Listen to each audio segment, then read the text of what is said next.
चीन से चल रहे टकराव के बीच पाकिस्तानी खुफिया एजेंसी आईएसआई भारतीय सेना में सेंध लगाने की नाकाम कोशिश में जुटी। नमस्कार, मैं हूं नीरज राजपूत और आज एबीपी अनकट में बात करेंगे दिल्ली स्थित पाकिस्तानी हाई कमीशन से ऑपरेट किए जा रहे जासूसी नेटवर्क के भांडाफोड़ होने की।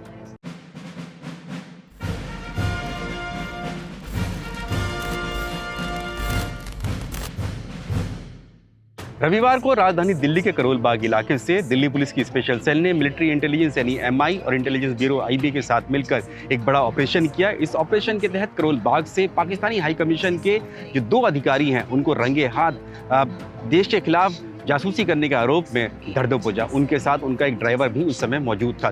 दरअसल ये जो पूरा नेटवर्क था ये पाकिस्तानी हाई कमीशन में एक जो ट्रेड डिपार्टमेंट है उसमें एक असिस्टेंट के तौर पर अधिकारी काम करते थे, आबिद हुसैन, उनका ये पूरा नेटवर्क था। और आबिद हुसैन दरअसल आईएसआई यानी पाकिस्तान की जो खुफिया एजेंसी आईएसआई है उसके एजेंट था ये आबिद हुसैन। और यहाँ पर उसकी तैनाती जो हुई थी पाकिस्तानी हाई कमीशन में वो इसीलिए हुई थी कि भारत में जाकर वो आईएसआई के नेटवर्क को फैला सके और ख़ास तौर से जो भारतीय सैनिक होते हैं, रक्षा क्षेत्र से जुड़े हुए लोग होते हैं, उनको किस तरह से अपने जाल में फंसाकर उनसे जो देश की रक्षा और सुरक्षा से जुड़ी हुई जो संवेदनशील जानकारियाँ होती हैं, गोपनीय जानकारी होती है, वो जुटाने का काम था। और इस काम में उसकी मदद करता था मोहम्मद ताहिर नाम का ही जो दूसरा शख्स था जो कि वीज़ा डिपार्टमेंट में ही काम करता था पाकिस्तानी हाई कमीशन के, और उनके साथ उनका ड्राइवर भी कहता था।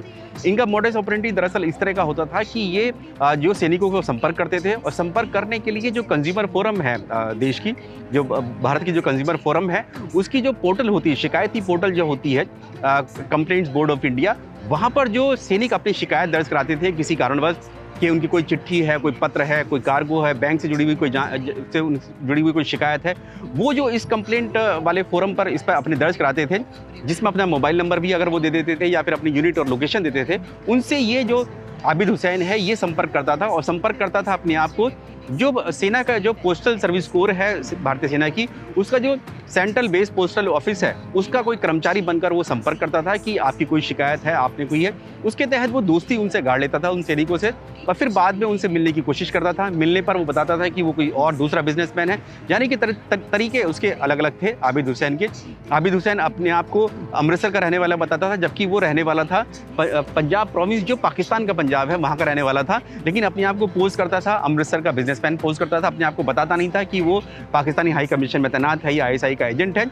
वो भारतीय सैनिकों से संपर्क करता था और उसको अपने साथ लेके आता था। जो मोहम्मद ताहिर, जो दूसरा जो वीज़ा अधिकारी था पाकिस्तानी हाई कमीशन का, उसको बताता था कि ये किसी न्यूज़ रिपोर्टर का भाई है या फिर दोस्त है, उसके भाई या दोस्त को कोई न्यूज़ रिपोर्ट चाहिए सेना से जुड़ी हुई, और उसके बदले में ये 25,000 रुपये कैश या फिर आईफोन जैसे कोई कीमती गिफ्ट सैनिकों को देने की कोशिश करते थे, प्रलोभन देते थे ताकि उनको ये अपने जाल में फंसा सके। इस तरह की जानकारी जो थी मिलिट्री इंटेलिजेंस यानी एमआई को लगातार मिल रही थी। इसीलिए एमआई ने पिछले 5 महीने से इन दोनों को ही, यानी कि जो आबिद हुसैन है और मोहम्मद ताहिर है, इनको अपने रडार पर ले रखा था। और इसी के लिए एक पूरा ऑपरेशन रचाया गया और एक डेकॉय कस्टमर इनके पास भेजा गया जो कि सेना का ही और इंटेलिजेंस ब्यूरो का ही आदमी था। रॉय नाम दिया गया उसको, और उसने आबिद हुसैन ने उसको संपर्क किया कि वो उससे मिलना चाहता है। फरवरी के महीने में भी इनका एक स्टिंग ऑपरेशन किया गया था। ऑडियो क्लिप इनकी तैयार की गई थी कि किस तरह से ये जो है फंसाते हैं अपने सैनिकों को, अपने जाल में फंसाते हैं। लेकिन क्योंकि लॉकडाउन हो गया था उसके बाद मुलाकात नहीं हुई। जैसे ही लॉकडाउन खत्म हुआ इन्होंने एक बार फिर मुलाकात करने की कोशिश की रॉय से, और रविवार को ये करोल बाग में मिलने के लिए बुलाया। और लेकिन जब ये मिलने के लिए बुलाया रॉय से, यानी कि जो डेकॉय कस्टमर से, उसी वक्त ही दिल्ली पुलिस की स्पेशल सेल ने इन दोनों को धर दबोचा। वहाँ पर जो ड्राइवर था कार के साथ था हाई कमीशन की, उसको भी वहाँ पर धर दबोचा गया। उसके बाद ही पूरा नेटवर्क पता चला कि आखिरकार किस किस तरह से काम करते थे।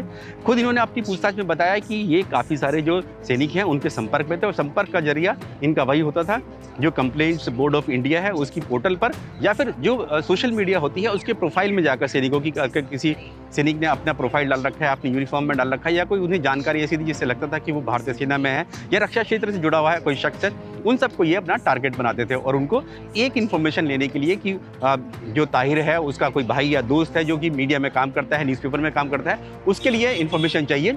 इन्फॉर्मेशन लेते थे, लेकिन उस इन्फॉर्मेशन को वो आईएसआई यानी पाकिस्तान की खुफिया एजेंसी आईएसआई को जो ट्रांसफ़र कर देते थे।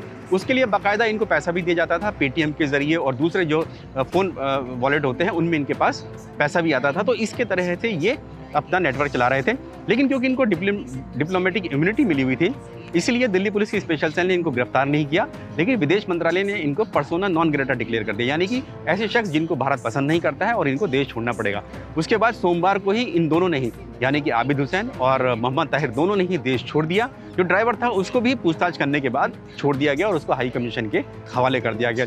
लेकिन इस पूरे ऑपरेशन से, इस पूरे नेटवर्क का जब भंडाफोड़ हुआ, इससे साफ हुआ कि किस तरह से जो सैनिक हैं वो अपनी छोटी सी भी कोई जानकारी अगर वेबसाइट पर दे देते हैं, कहीं पर मोबाइल फ़ोन अपनी यूनिट की लोकेशन दे देते हैं, तो किस तरह से वो आसानी से आईएसआई या दूसरी खुफिया एजेंसियों की जाल में फंस सकते हैं। ये है एबीपी न्यूज़, आपको रखे आगे।